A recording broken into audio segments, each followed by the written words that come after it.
ये किस किस्म की हरकत है? ये कौन पत्थर फेंक रहा है? तुम रुको जरा, सब्र करो, मैं आ रही हूँ नीचे, आ रही हूँ। आज तुमने अली बसाकची को अपने घर बुलाया था ना? तुम्हें से क्या? वो बंदा कुछ मुझे मशकूक सा लगता है, जरूरत से कुछ ज्यादा ही हमदर्दी दिखाता है, समझ नहीं आता मुझे। जब तक मैं ना कह दूं कुछ भी ममनून नहीं है। अगर मेरा दिल किया तो अपनी शादी क्लिनिक में ही रख दूंगी। वो तुम्हें बहुत पसंद करता है, उसकी नजरें मुझे बताती है। नहीं, वो मुझे पसंद नहीं करता, बल्कि तुमसे चिढ़ता है, इसलिए तुम्हें ऐसे दिखता है।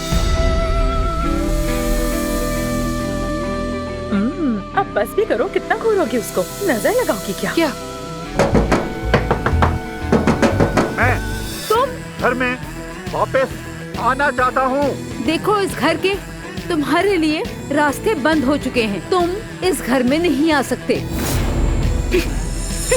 मुझे मिल गई मेरी चॉकलेट। देखा मैंने, तुम हमेशा वो हासिल कर लेती हो जो तुम्हें चाहिए होता है। तुम्हारे बाबा से मैं डिवोर्स लेने वाली हूँ। क्या?